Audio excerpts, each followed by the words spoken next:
اقترب للناس حسابهم وهم فی غفلۃ معرضون، لوگوں کے لیے حساب کا وقت نہایت ہی قریب آ گیا ہے، جبکہ یہ غفلت میں پڑے ہوئے ہیں، منہ پھیرے ہوئے ہیں سارے لوگ۔ بلکہ اللہ کے نبی صلی اللہ علیہ وسلم اپنے زمانے اقدس میں یوں ارشاد فرمایا کرتے کہ میں اور قیامت اس طرح سے ہیں، یعنی اتنا قریب ہیں جیسے انگلیاں۔ 1400 سال پہلے کے عرصے کو حضور نے قریب فرمایا، تو اب تو ہم بالکل ہی قریب آئے ہیں، اس طور پر کہ قیامت ہمارے سر پر ہے۔ ساری نشانیاں ظاہر ہو چکی ہیں، محض چند بڑی نشانیوں کو آنا باقی ہے، جس کے بعد قیامت قائم ہو جائے گی۔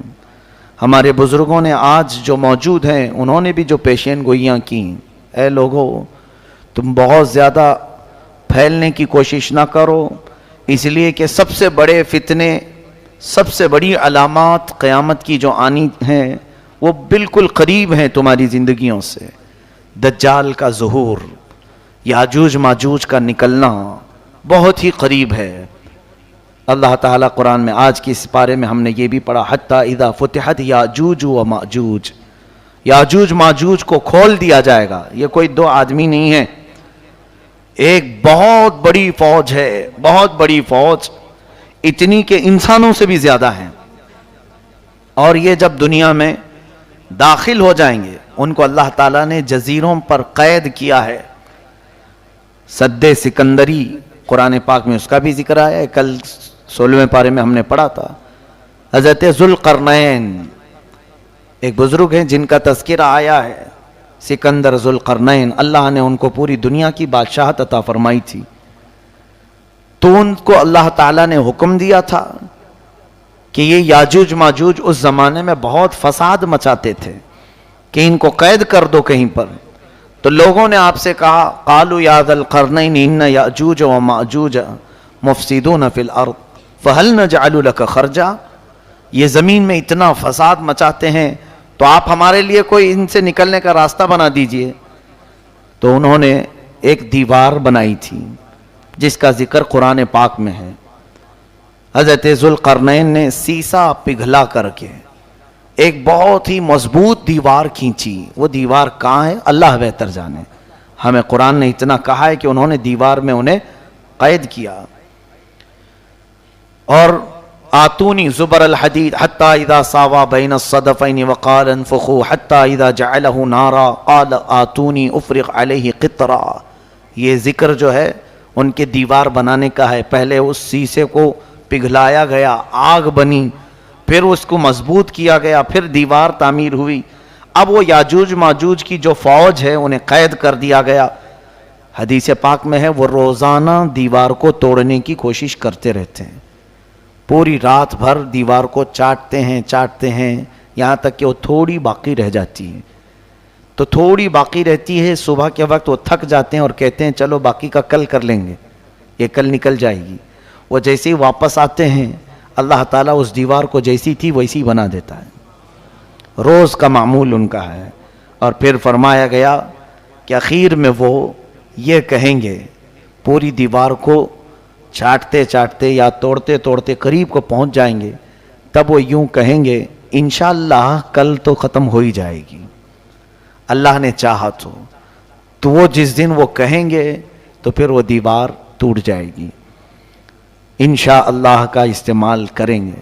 اس کے بعد دیوار جب ٹوٹے گی تو وہ پوری فوج داخل ہوگی پوری دنیا میں، اور وہ اتنا فساد مچائیں گے کہ ہر چیز کو کھائیں گے، ہر چیز کو، یعنی ان کے لیے کوئی کھانے کی چیزیں مخصوص نہیں، پوری کھیتیاں چر جائیں گے، پورے مویشی جانور چبا جائیں گے، استعمال کرنے والی چیزیں کھا جائیں گے، لکڑیاں کھا جائیں گے، کوئی چیز باقی نہیں چھوڑیں گے، سب چیزیں کھائیں گے۔ وہ ایک بہت بڑا فتنہ ہوگا قیامت سے پہلے، پھر اللہ تبارک و تعالیٰ انہیں ہلاک فرمائے گا۔ دجال کا ظاہر ہونا بہت ہی قریب ہے۔ دجال، کانا دجال جس کو کہتے ہیں، اس کی ایک آنکھ ہوگی، اس کی پیشانی پر کاف فے لکھا ہوگا، وہ صرف اہل ایمان دیکھیں گے، جن کے اندر ایمان ہے انہیں نظر آ جائے گا اس کی پیشانی پر کیا لکھا ہے، کافر لکھا ہوا ہے، اور جو منافق ہیں وہ اسے نہیں پہچان پائیں گے۔ وہ بڑی طاقتیں لے کر کے آئے گا اور لوگوں کو بہت بڑی آزمائش میں ڈالا جائے گا، اس طور پر کہ وہ لوگوں کو دکھائے گا پانی برسا کر کے، زمین سے سبزے اگا کر کے، جو مانگو وہ اسی وقت حاضر کر کے دکھا دے گا۔ سونا چاہیے وہ حاضر ہے، چاندی چاہیے وہ حاضر ہے۔ تو لوگوں سے وہ کہے گا کہ میں تمہارا خدا ہوں جس کی تم عبادت کرتے تھے، میں اتر پڑا ہوں۔ تو جو اسے مان لے گا تو وہ کافر و مرتد ہو جائے گا، اور جو نہیں مانے گا اسے وہ سخت سزائیں دے گا، یہاں تک کہ تیل کو گرمائے گا اور مومنوں کو اس میں ڈالے گا کھولتے ہوئے تیل میں، یا پھر کوئی مومن اس کو نہ مانے تو اس کی دونوں ٹانگ پکڑ کر چیر دے گا، ہلاک کرے گا۔ اس طرح سے سخت اذیتیں دے گا ایمان والوں کو، لیکن اللہ جس کے ایمان کی حفاظت کرے وہ دجال کے فتنوں سے محفوظ رہے گا۔ حضور اکرم صلی اللہ علیہ وسلم دعا کیا کرتے تھے، نعوذ بک من فتنۃ المسیح الدجال، اے مولا ہم تیری پناہ مانگتے ہیں مسیح الدجال سے، یہ کانا جو دجال آئے گا۔ تو اے لوگوں آپ بھی دعا میں مشغول رہیں، اس لیے کہ وہ زمانہ نہایت قریب۔ مجھے تو نظر آتا ہے کہ جو جو علامتیں دجال کے ظاہر ہونے کی بتائی گئی تھیں وہ سب آ گئی دنیا میں۔ جھوٹ کو سچ کر کے دکھانا عام ہو جائے گا، ہر جھوٹی چیز۔ یہ دجال کی ذریت، یہ پوری میڈیا جو آج دنیا میں ہے، یہ دجال کے آنے کی راہ ہموار کر رہے ہیں۔ اور دجال کیا ہوگا؟ یہودی اس کو مسیحا سمجھتے ہیں، یہودی اس کو اپنا مسیحا مانتے ہیں کہ وہ ہم سب کو پوری دنیا میں عزت دینے والا آئے گا۔ تو دجال کے آنے کے لیے یہودی پوری فیلڈ ہموار کر رہے ہیں، جگہ جگہ جو تمام چیزوں کا قبضہ، پورے سونے پر ان کا قبضہ ہے آج، جیولری، گولڈ، اتنے تعداد میں یہ جمع کرتے جا رہے ہیں، کیونکہ یہ دجال کی کام آنے کے لیے۔ اور دجال ان کے لیے مسیحا ہے، بظاہر مسیحا۔ وہ یوں سمجھتے ہیں کہ ہمیں جنت دلانے والا آنے والا ہے۔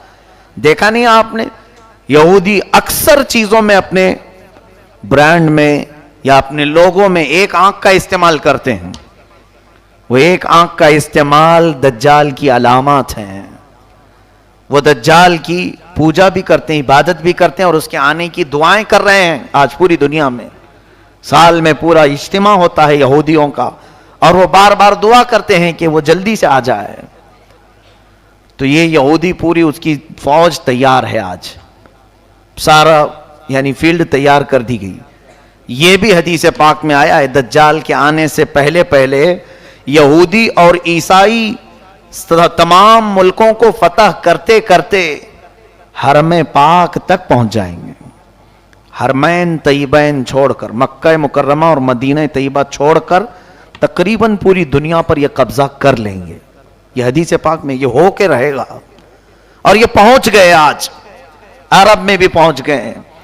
آج عرب کے تمام ایئرپورٹ، سعودی عرب، اصل میں اس کو سعودی کہنا مناسب نہیں سمجھتا، وہ عرب شریف تھا، ان ظالموں نے اس کو سعودی بنایا ہے، پہلے نہیں تھا یہ سعودی، اس کو انہوں نے اپنے خاندانی نام سے ملک کو تجویز کیا ہے۔ وہ عرب ہے، حجاز ہے حضور کے زمانے کا۔ وہاں اب تقریباً سیکورٹی کے تمام معاملات بادشاہوں نے اب اسرائیل کو دے دیا ہے، یہودیوں کو دے دیا ہے۔ حتیٰ کہ ابھی نئی خبر یہ بھی ملنے کو آ رہی ہے کہ حج اور عمرے کے تمام انتظامات اسرائیلی کمپنی کو دیے جانے والے ہیں، یعنی وہ بہتر سے بہتر سیکورٹی فراہم کریں گے۔ کتنے سالوں سے، کئی 100 سالوں سے اسرائیل کا اور عرب کا کوئی تعلق نہیں تھا، سفارتی تعلق نہیں تھا۔ ابھی جا کر کے یہ تعلق بھی قائم ہونا شروع ہوا کہ براہ راست سعودی عرب سے پروازیں، طیارے، پلین اسرائیل جا سکتے ہیں، آ سکتے ہیں۔ یہ ساری چیزیں ہموار ہو گئیں، ان کی تمام دوستی کھل کر کے آ گئی اب، یعنی یہ یہود کو عرب میں داخل کرنے کے تمام راستے پیدا کر چکے ہیں۔ کیا یہ علامات نہیں؟ حضور صلی اللہ علیہ وسلم کی حدیثیں پڑھو، دجال کے آنے کی اور کیا علامات ہیں؟ فرمایا عرب جب کثرت سے گناہ میں مبتلا ہو جائیں گے، کثرت الخبث، یعنی خباثت عام ہو جائے گی۔ اسی کی تو ایک کڑی ہے کہ اب عرب میں بیچ بننے جا رہے ہیں، سینما تھیٹر کھلنے جا رہے ہیں، جوے کے اڈے اوپن ہو رہے ہیں. یہ میرے آقا نے فرما دیا تھا عرب جو ہے خباثت میں مشغول ہو جائیں گے، علل اعلان برائیوں. پہلے سے تو تھی ان کے اندر لیکن اب کھل کر کے. یہ دجال کے آنے کی بڑی بڑی علامتیں ہیں. دریائے تبری جس کے متعلق یہ فرمایا گیا اس کا پانی سوکھ جائے گا تب دجال آ جائے گا. ابھی ہم نے رپورٹ میں دیکھا ہے کہ 2 یا 2.5 فٹ پانی اس میں بچ گیا ہے دریائے تبری میں. یہ تمام چیزیں اتنی قریب ہیں اور میرا مولا فرماتا ہے اقترب للناس حسابهم وهم فی غفلۃ. بہت ہی قریب آ گیا ہے لوگوں کے حساب کا وقت جبکہ یہ غفلت میں پڑے ہوئے ہیں. ایسا لگتا ہے کہ کچھ حساب دینا ہی نہیں ہے. قیامت کے آنے کے آثار تمہارے لیے سب چیزیں جو میرے آقا نے فرمایا سب کھل کر کے آنے لگی.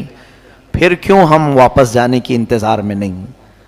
اپنے لیے تیاریاں. آج دیکھیں بچہ بچہ گھر میں اپنے ماں باپ سے ایک چیز پوچھتا ہے عید کے میرے جوڑے کون سے ہیں.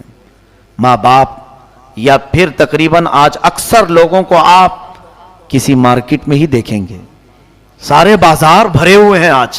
کیوں؟ عید کی خریداری ہے. عید میں پہننا تو ہے میاں، ابھی عید تو 15-20 دن باقی ہے لیکن تیاری اب سے شروع ہے. ٹیلروں کے پاس جانا اور پھر اپنے سجنے سنورنے کے سامان لینا، یہ سب چیزیں ہو چکی. تقریباً عید آنے سے پہلے پہلے سب کے کپڑے تیار ہیں. گھر میں کیا بننا ہے یہ بھی تیار ہے، گھر میں کیسے سجاوٹ ہوگی یہ بھی تیار ہے، سب تیار ہے. ایک دن کی عید کے لیے ہم مہینہ بھر سے تیاریاں کر رہے ہیں. میرے عزیزو قیامت میں مولا کے حضور کھڑے ہونے کی کیا تیاری کی؟ کون کون سی تیاریاں ہمارے پاس؟ کبھی اپنے بچوں کو سکھایا کہ بیٹا وہاں رب تعالیٰ تو تجھے ننگا کر دے گا، تو کیا پہنے گا؟ قرآن پڑھا، اپنے لیے کچھ رکھا؟ کہیں تمہاری کوئی چوپڑی میں چھوٹی سی نوٹ بک میں لکھا ہوا ہے کہ میں نے اپنی زندگی میں اتنے ختم قرآن کیے ہیں، اتنی تسبیحات پڑھے ہیں، اتنے ذکر کیے ہیں؟ یا پھر کوئی تو چیزیں ایسی لکھ کر کے رکھو کہ رب تبارک و تعالیٰ کے حضور اگر پوچھا جائے تو یہ پیش کر دوں گا. ہم تو اندھا دھند جی رہے ہیں، ہم کو تو کوئی خبر ہی نہیں. باقی سب ہم جوڑے گنتے ہیں، ہر چیز کی تمام ہم کو حساب کتاب سب معلوم ہے. کس دن کیا بنے گا، کس دن کیا سجایا جائے گا، کس دن کیا پہنا جائے گا. میرے عزیزو یہ غفلت کی زندگی ہمارے لیے بہت ہی خطرناک ہے. مسلمان کی زندگی ایسی نہیں ہونی چاہیے. کفار و مشرکین اگر ایسے جیتے ہیں تو ان کے لیے تو اللہ نے جہنم تیار کیا ہے. اللہ فرماتا اعدت للکافرین، میں نے جہنم کو کافروں کے لیے تیار کیا ہے. تم کیوں اس کی تیاری کر رہے ہو؟ فاتقوا النار التي وقودها الناس والحجارة اعدت للکافرین، اس جہنم کی آگ سے ڈرو جس کا ایندھن میں نے انسانوں کو اور پتھروں کو بنایا. لیکن وہ جہنم کس کے لیے ہے؟ اے لوگو کافروں کے لیے. تم خوش نصیب ہو، اللہ نے تمہارے لیے کہیں پر بھی قرآن میں ایک جگہ بھی نہیں فرمایا کہ جہنم ہے، بلکہ سب جگہ تمہارے لیے فرمایا ان الذین آمنوا وعملوا الصالحات کانت لہم جنات الفردوس نزلا. جو ایمان لائے ہیں، عمل صالح کیے ہیں، اے لوگو ان کی مہمان نوازی کے لیے تو میں نے جنت الفردوس بنایا ہے. ایک جگہ نہیں، ہر پارے میں تمہیں ملے گا جنات تجری من تحتها الانہار خالدین فیہا. ایسی تمہارے لیے جنتیں میں نے بنائی ہیں، باغیچے ہیں جس میں نہریں بہ رہی ہیں، جو جائے گا اس میں ہمیشہ رہے گا. لیکن بندہ ہے کہ وہ مولا کی سجائی ہوئی جنت کو لینے کی تیاری کرنا نہیں چاہتا. کافروں کے کام اچھے لگتے ہیں، یہود و نصارہ کے عمل پسند ہیں. ہماری پوری قوم کو ان کی ایکٹیویٹیز میں دلچسپی ہے، ان کے کیریکٹر کو دل سے لگانے کو پسند کرتے ہیں. باقی رہی بات مصطفیٰ کریم صلی اللہ علیہ وسلم نے جو اخلاق کریمانہ دیے تھے، اور اسی لیے سچ فرمایا تھا میرے آقا نے دنیا میں ایسے جیو جیسے مسافر رہتا ہے، بہت جلدی تم چلے جاؤ گے یہاں سے، اور ہمیشہ کی زندگی کو کیوں یہ چھوٹی سی زندگی پر قربان کرتے ہو؟ یہاں جتنا بھی عیش کرو گے عارضی ہوگا، ٹیمپرری ہوگا. ارے دیکھتے نہیں یہاں کپڑے بھی پرانے ہوتے ہیں، دیکھتے نہیں یہاں پر چیزیں بھی پرانی ہو جاتی ہیں، بہت جلدی پرانی ہوتی ہیں. اور تم دیکھتے دیکھتے ابھی تمہاری جو جوانی ہے وہ جھریوں میں بدل جائے گی. ابھی چہرے پر رنکلز آنے شروع ہو جائیں گے، دانت جھڑنے شروع ہوں گے، بال سفید ہونے لگیں، کمر جھکنے لگے گی. دنیا کا تو قرار ہے ہی نہیں کسی چیز پر. بہت تیزی سے تمہارے اندر تبدیلی لا رہی ہے. کیا اپنے پچھلے حالات دیکھتے نہیں؟ ذرا شیشے میں جا کر دیکھ لینا، چند دن پہلے یا چند سال پہلے تمہارا چہرہ کیسا تھا، آج کیسا ہے؟ بدل رہا ہے کہ نہیں بدل رہا؟ بوڑھے لوگ اپنے چہرے دیکھیں، کیا ان کے بال کبھی کالے نہیں تھے؟ کیا ان کے چہرے جگمگاتے نہیں تھے حسن سے؟ بہت جلدی تمہارے چہروں پر بھی جھریاں آ گئیں، بدل گئے. تو کیوں یہ نہیں سمجھتے کہ یہاں کی کوئی چیز میں قرار ہے ہی نہیں، پائیداری ہے ہی نہیں. بہت تیزی سے دنیا ہماری ساری چیزیں بدل دیتی. لیکن مولا فرماتا ہے جس کو میں نے جنتی لباس پہنایا وہ کبھی پرانا نہیں ہوگا. جنتی جو بھی اندر جائے گا وہ کبھی بوڑھا نہیں ہوگا. جو جوان ہے جوان ہی ہمیشہ کے لیے. وہ پائیداری ہے، اس کے اندر استقرار ہے، قرار ہے. ان تمام چیزوں کو چھوڑ کر بندہ اپنی غفلت میں جی رہا ہے. اسے مختصر سا عیش چاہیے. خیر، اللہ ہمیں دنیا کی مکاریوں اور عیاریوں سے بچائے ہے. بس دنیا سے اتنا لے لو جتنا جینے کے کام آ جائے، اتنا حاصل کر لو جتنا یہاں سے زندگی گزر جائے، لوگوں کے سامنے ہاتھ پھیلانا نہ پڑے، اللہ اپنا محتاج بنائے رکھے، بس اتنی زندگی گزار لو. باقی رہی بات بہت زیادہ پھیلنے کی تو جنت میں پھیلا لو، وہاں زیادہ سے زیادہ پھیلا لو جتنا ہو سکتا ہے. تم کثرت سے دعا کرو. حدیث پاک میں ہے تمہیں ملے نہ ملے دنیا میں دعائیں، قیامت کے دن پہاڑوں کے برابر نیکیاں اسے دی جائیں گی. پوچھے گا بندہ یہ کہاں سے مولا، میں تو اتنی نیکیاں کیا نہیں تھا. رب تعالیٰ فرمائے گا اے بندے تو دنیا میں روز مجھ سے مانگتا تھا، میں نے تجھے دیا نہیں، وہ سب یہاں کے لیے جمع کر رکھا تھا.